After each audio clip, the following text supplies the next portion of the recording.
नमस्कार, मैं राहुल पारचा भारतीय आज फिर आप लोगों के बीच में आया हूँ एक बहुत ही गंभीर विषय पर बात करने के लिए।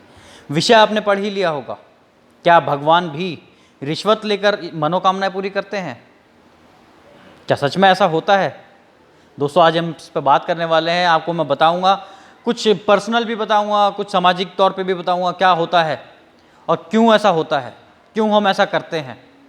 क्योंकि जब भी हम मंदिरों में जाते हैं, मस्जिदों में जाते हैं, गुरुद्वारों में जाते हैं, कहीं ना कहीं मैंने हर जगह गया हूँ, लगभग चर्च में भी गया हूँ, गुरुद्वारे में भी गया हूँ, मंदिरों में भी गया हूँ और मस्जिदों में भी गया हूँ। हर जगह हम लोग अपनी तरफ से, अपनी क्षमता के हिसाब से भगवान को कुछ चढ़ावा देकर आते हैं, भगवान के गुल्लक में कुछ डाल कर आते हैं। क्या भगवान को इस चीज़ की ज़रूरत है? अगर आप वो पैसा ना डालो तो क्या भगवान को फ़र्क पड़ेगा? भगवान को कोई फ़र्क नहीं पड़ेगा, लेकिन हाँ, बहुत सारी दुकानें ज़रूर बंद हो जाएंगी। मंदिर जाना चाहिए, मंदिरों में जाना चाहिए, शांति मिलती है। मस्जिदों में जाना चाहिए, गुरुद्वारों में जाना चाहिए, चर्च में जाना चाहिए, हर ऐसी जगह में जाना चाहिए जहाँ पर आपको शांति मिलती है। और ये चारों जगहें ऐसी हैं जहाँ पर आपको सच में शांति मिलती है। मुझे भी शांति मिलती है, मैं जाता हूँ ऐसी जगहों पर, पूजा पाठ करता हूँ, रेगुलर करता हूँ। लेकिन ये जो गुल्लक में डालने वाला होता मैं कभी नहीं करता। मुझे मालूम है भगवान को कुछ नहीं चाहिए, भगवान के लिए सब कुछ मायने ही नहीं रखता। ये नोट भगवान के पास नहीं चलेंगे, ये सिर्फ यहीं चल सकते हैं हमारे देश में। दूसरी कंट्री क्रॉस कर दोगे वहाँ भी नहीं चलेंगे। भगवान को इनसे कोई मतलब ही नहीं है। भगवान को सोने का छत्र चढ़ा दोगे तब भी उससे कोई फर्क नहीं पड़ना, कुछ नहीं भी चढ़ाओगे तब भी उससे कोई फर्क नहीं पड़ना। भगवान रिश्वत नहीं लेता। ये रिश्वत देने की जो प्रथा शुरू की वो इंसानों ने की। इंसान खराब है, इंसान की सोच खराब है, बिल्कुल गिरी हुई सोच है। पहले भगवान को रिश्वत देनी शुरू करी मंदिरों में, मस्जिदों में जाके, गुरुद्वारों में जाके, चर्च में जाके। फिर सरकारी डिपार्टमेंटों में चले गए, वहाँ रिश्वत देनी शुरू करी काम करवाने के लिए। आदत पड़ी हुई है ना, जाना है, पैसा देना है और अपना काम कराना है। तो वही भगवान के पास भी कर दिया।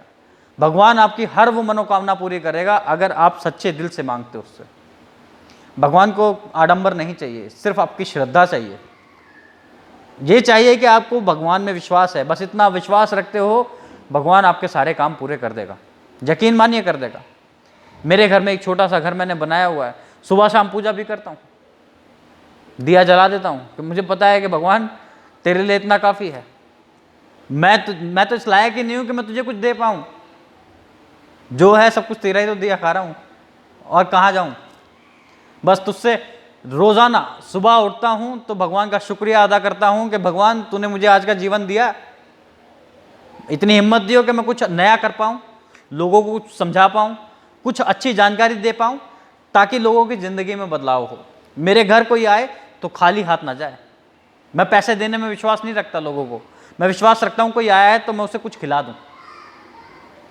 रोड पे चलते हैं हम तो लोग आते हैं मांगने के लिए, लेकिन मैं कभी उन्हें पैसा नहीं देता। मैं उन्हें खाने के लिए कुछ देता हूँ कि तुम खा लो। पैसा लेंगे गलत कामों में डाल देते हैं कभी कभी, इसलिए मैं कभी भीख नहीं देता। दोस्तों, भगवान में विश्वास रखो। भगवान को पैसे की ज़रूरत नहीं, सिर्फ आपकी श्रद्धा चाहिए, आपका विश्वास चाहिए।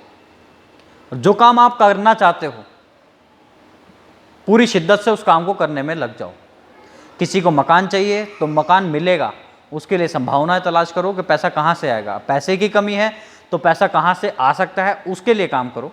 पैसा कैसे जुटा सकते हो उसके लिए काम करो। किसी को गाड़ी लेनी है तो गाड़ी लेने पे काम करो। किसी को नौकरी चाहिए तो नौकरी के लिए काम करो, कि अपने आप की नॉलेज बढ़ाओ, क्या क्या काम कर सकते हो वो देखो। जिसको उस काम की ज़रूरत है उसे ढूंढो, खुद नहीं ढूंढ सकते तो आस पड़ोस में देखो,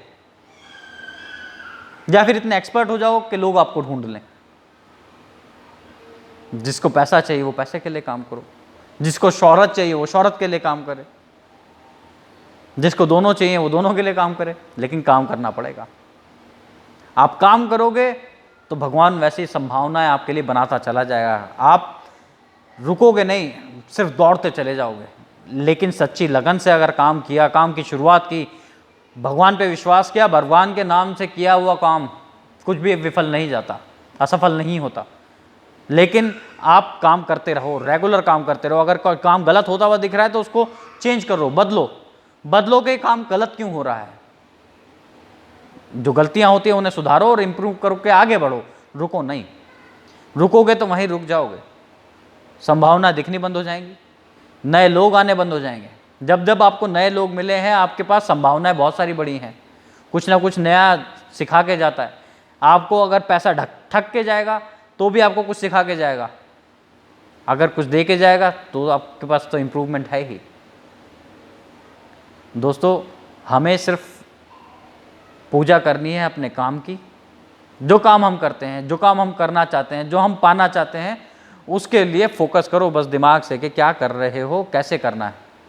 जिस चीज़ की नॉलेज ना हो तो नॉलेज ले लो, लेकिन समय खराब मत करो, क्योंकि समय एक ऐसी चीज़ है कभी भी वापस नहीं आता। और ज़्यादातर लोग अपनी ज़िंदगी का समय ही खराब करते हैं।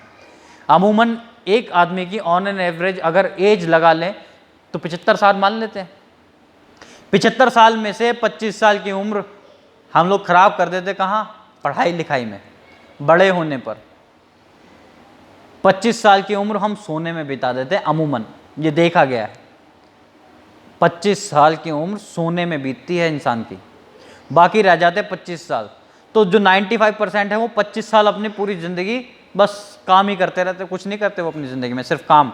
रोज़ कुआं खोदना है, पानी पीना है, रोज़ कुआं खोदना है, पानी पीना है, और यही रह जाता है उनकी ज़िंदगी में। आप गरीब पैदा हुए उसमें आपकी कोई गलती नहीं है, लेकिन अगर आप गरीब मर जाते हो, सारा का सारा दोष आपका है, किसी और का नहीं है। आपको बदलने की ज़रूरत है, सोच बदलने की ज़रूरत है, माहौल बदलने की ज़रूरत है, भगवान पे विश्वास रखने की ज़रूरत है। भगवान है, आपका साथ भी देगा, क्योंकि आपने कुछ ऐसा गलत नहीं किया है। अगर कुछ गलत किया है तो माफ़ी मांग लो और आगे बढ़ जाओ। विश्वास भगवान करेगा और आपको सफलता ज़रूर दिलाएगा। मैं भगवान पे विश्वास करता हूँ और मुझे पता है कि कोई ना कोई एक ऐसी शक्ति है जो हम सबको जीवित रखती है, जो हम काम करना चाहते हैं उनमें आगे बढ़ाने में हमें शक्ति देती है, ताकि हम उस काम को कर सकें। मुझे लगता है कि इतना काफ़ी है आज के लिए। जय हिंद, जय भारत।